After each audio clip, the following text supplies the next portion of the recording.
शुरू हुआ उसका 500वां तिरंगा आज मुख्यमंत्री जी के करकमलों से हमारे पटपड़गंज विधानसभा में इस दिल्ली में लहराया जा रहा है। मयूर विहार के लिए, हम सब के लिए ये बहुत सौभाग्य का दिन है।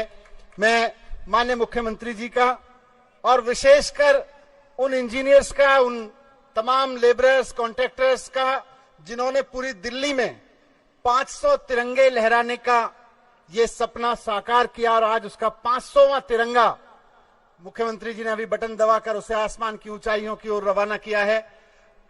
उस सपने को साकार करने के लिए सभी इंजीनियर्स का, सभी कॉन्ट्रैक्टर्स, लेबरर्स, सबका बहुत बहुत तहे दिल से शुक्रिया करता हूं। जिस समय ये तिरंगा आसमान की ऊंचाइयों में बढ़ रहा है उस समय मैं कहना चाहता हूं कि माननीय मुख्यमंत्री जी के नेतृत्व में आप सबकी चुनी हुई अरविंद केजरीवाल जी की सरकार दिल्ली में दिन रात ऐसे काम कर रही है जिससे इस तिरंगे की आन बान शान और बढ़ती है। वो चाहे स्कूलों का काम हो, अस्पतालों का काम हो, जीरो बिजली के बिल का काम हो, पब्लिक ट्रांसपोर्ट का काम हो, एक्सीडेंट में घायल लोगों को मुफ्त इलाज का काम हो, मुफ्त पानी का काम हो, जितने भी निर्णय माननीय मुख्यमंत्री जी ने लिए हैं और बच्चों को अच्छे से पढ़ा के जो दुनिया भर में नाम कमाने के लिए भेजा है, उस सब से इस तिरंगे की आन बान शान और बढ़ती है।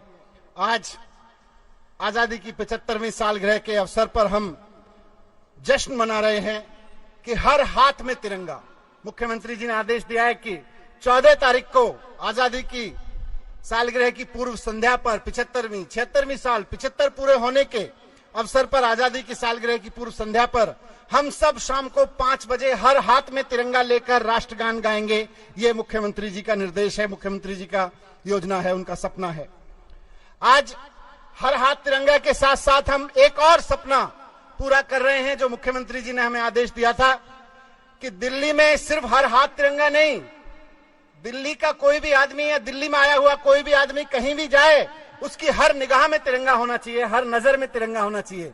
तो आज पीडब्ल्यूडी के सौजन्य से, इंजीनियर्स के सौजन्य से दिल्ली में हर तरफ तिरंगा हो गया है, हर ओर तिरंगा, हर निगाह में तिरंगा हो गया है। ये वही तिरंगा है जिसको आसमान में लहराता देखकर हम सबके नसों में खून की रफ्तार बढ़ जाती है। ये वही तिरंगा है, अगर लाल किले पर लहराता हुआ दिखे या राजपथ पर लहराता हुआ दिखे, चाहे टाइगर हिल्स की चोटियों पर दुश्मन को ललकारते हुए फौजी के बेटे के हाथ में लहराता हुआ दिखे, या फिर राकेश शर्मा आसमान में जाए चांद में और वहां लहराता हुआ दिखे, चाहे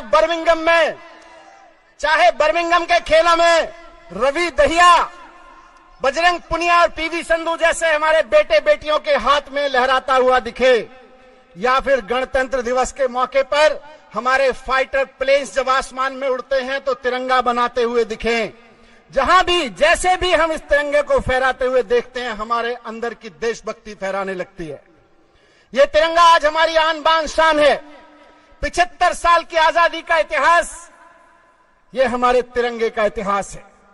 आजादी की लड़ाई के इतिहास में भी इस स्वरूप में तो नहीं, लेकिन हमारे तिरंगे झंडे ने हमारे हमेशा मनोबल को बढ़ा के रखा।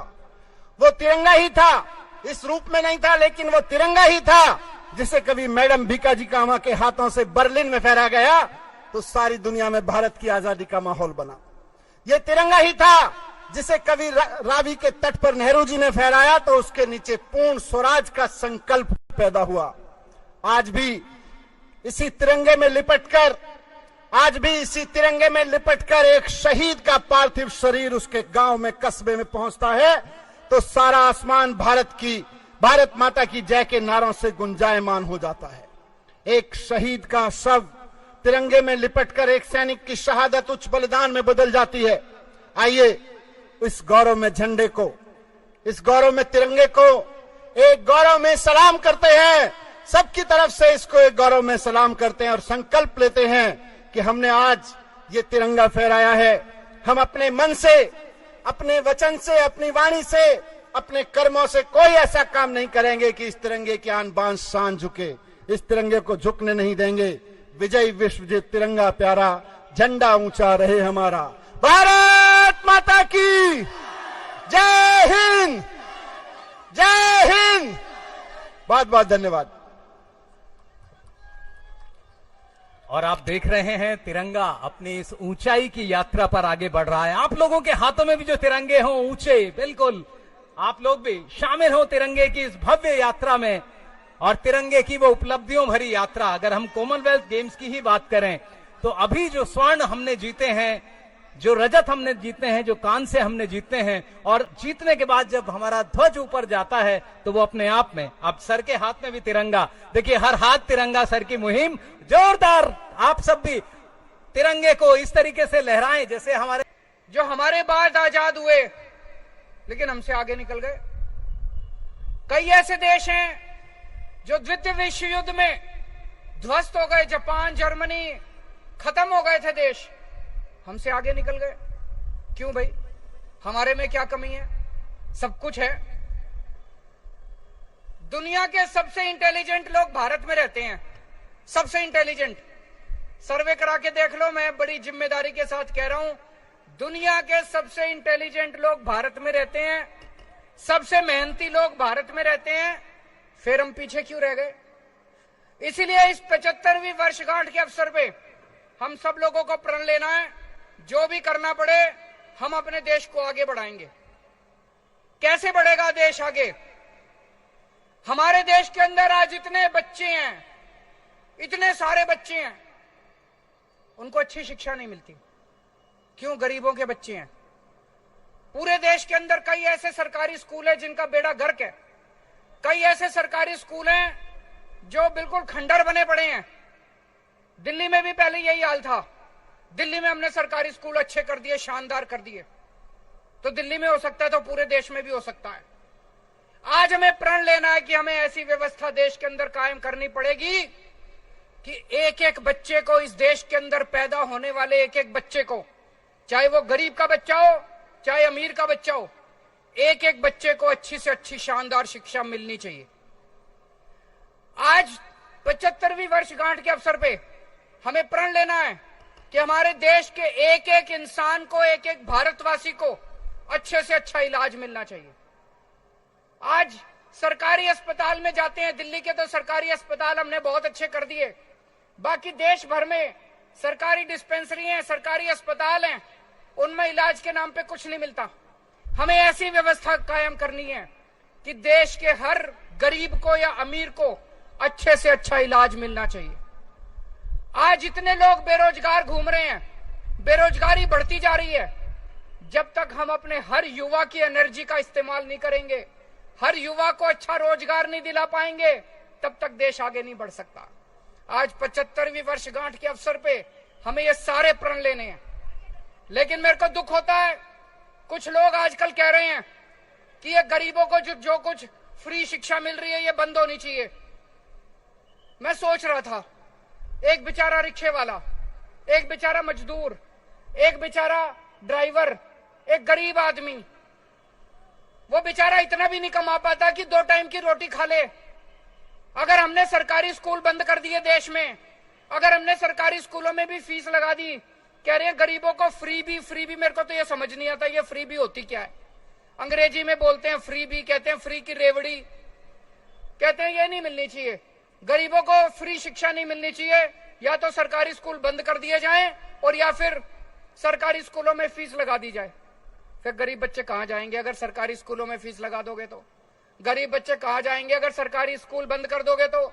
वैसे ही हमारे देश के अंदर गरीबों के बच्चों को ठीक से शिक्षा नहीं मिलती। अगर सरकारी स्कूल भी बंद कर दिए, हमारे देश में 70 से 80% बच्चे अनपढ़ रह जाएंगे। ये बिल्कुल नहीं होना चाहिए। आज आजादी के 75 साल के अवसर पे हमें कसम खानी है कि हमारे देश के हर बच्चे को अच्छी शिक्षा मिलनी चाहिए, हर बच्चे को अच्छी शिक्षा, चाहे गरीब का हो चाहे अमीर का हो। हम दुनिया में 39 देश, अमीर देश ऐसे हैं 39, जहां पे सारे बच्चों को फ्री शिक्षा मिलती है, चाहे अमीर का हो चाहे गरीब, सबको फ्री शिक्षा मिलती है, अच्छी शिक्षा मिलती है। वो अमीर देश कैसे बने? वो इसीलिए बने क्योंकि उन्होंने अपने बच्चों को अच्छी शिक्षा दी। और हम कह रहे हैं हम अपने बच्चों की शिक्षा बंद कर देंगे, सरकारी स्कूल बंद कर देंगे, पैसे लेंगे बच्चों को पढ़ाने के। ये क्या बात हुई? अब ये बात चल रही है कि सारे सरकारी अस्पताल बंद कर देने चाहिए, दवाइयों के पैसे लेने चाहिए, गरीबों से इलाज के पैसे लेने चाहिए। एक बेचारा गरीब आदमी अगर उसके घर में कोई सीरियस बीमारी हो गई, वो तो इलाज ही नहीं करा पाएगा, प्राइवेट अस्पतालों में कहां घूमेगा वो। तो ये नहीं होना चाहिए। हमारे देश में हर भारतवासी को इस देश में अगर पैदा हो, उसके बच्चे को अच्छी शिक्षा का फंडामेंटल राइट होना चाहिए, उसके घर के लोगों को इलाज का फंडामेंटल राइट होना चाहिए, रोजगार का फंडामेंटल राइट होना चाहिए। ये इसको फ्रीबी और फ्री की रेवड़ियां नहीं कहना चाहिए। हम सब लोगों को मिलकर आज प्रण लेना पड़ेगा कि 75 साल बीत गए, अब और नहीं बर्दाश्त करेंगे, अब तो भारत को दुनिया का नंबर 1 देश बना के रहेंगे। भारत माता की इनकलाब।